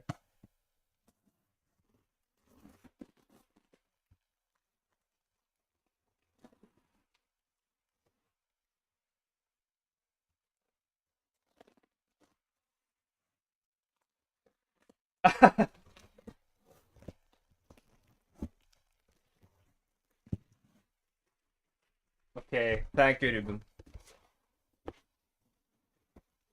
But Rubio, should I open this? Are you sure?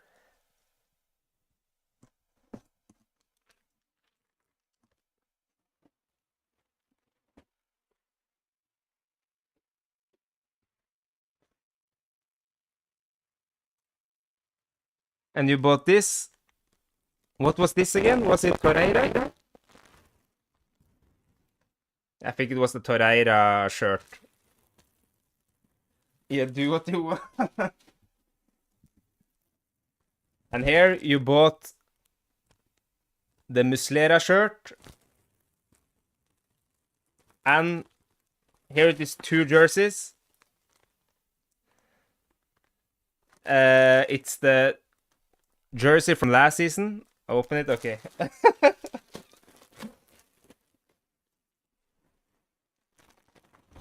Let me see.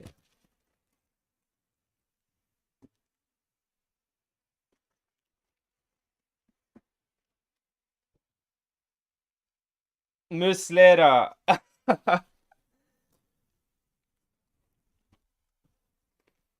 With the 5-star ribbon. Nice.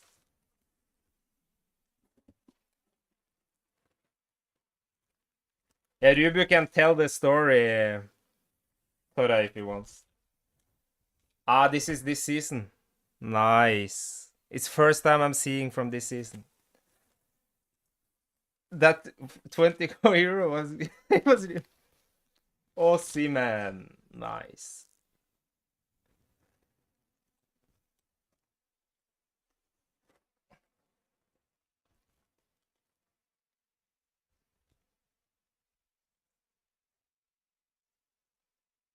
This from last season. Icardi. Let's hope they didn't screw up the. I think the stickers are okay. Let me see. Yeah, this one is for your neighbor, Ruben. This one. I will pack them in the better later. The Osimhen kit is for your neighbor. It was beautiful, man. It was really nice, the new kit.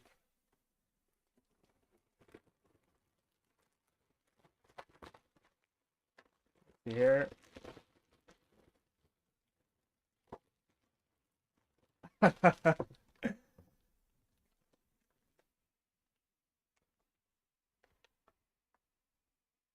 Yeah, it's the Osimhen. Osimhen box.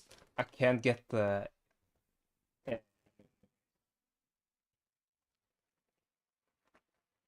And here's are some.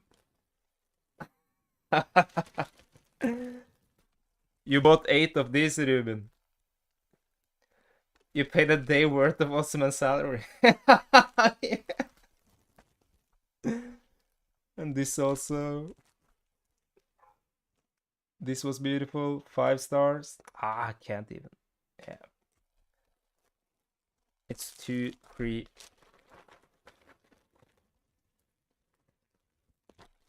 4. Yeah, everything is a review. That's nice. 4 of those. And 4 of those. It wasn't only one of them gift for me. I will take them in better later, Ruben. So Yeah, it's some beautiful. Yeah, you pay the salary, Rubu, for 1 day of Osimhen. Hopefully, maybe 1 hour. Yeah. Ah, okay. Thank you, Rubu. Really appreciate it. Koray Rubu is my best friend from Norway, so he's been he's like Norwegian ethnically, but he's been Galatasaray fan since he was really young as me. So here's one of my old jerseys, and here, let me see.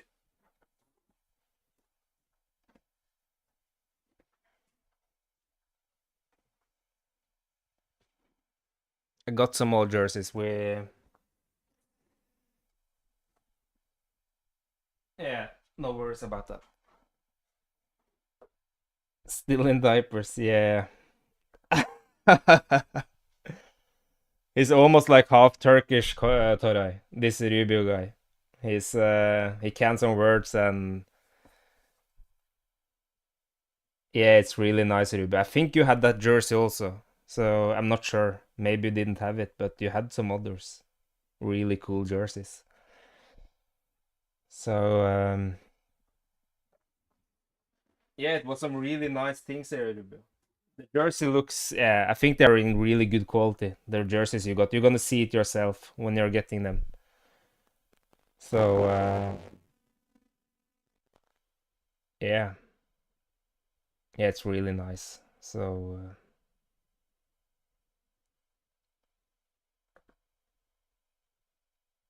but I really appreciate it, guys, that you saw my channel, no, saw my content today. Really appreciate it. Everybody who watched, but especially like Toray and Alperen and the guys who and Rubio and uh, I don't want to forget anyone. Ubierika, Hose, everyone who wrote there, Toray. Yeah, it's just so fun, guys. I really appreciate it. Hope you guys had fun also. So yeah, it's just so fun for me. And as I said, if please like the video, comment if it's something, subscribe if you haven't. It will mean a lot to me. So I hope to see you soon, guys.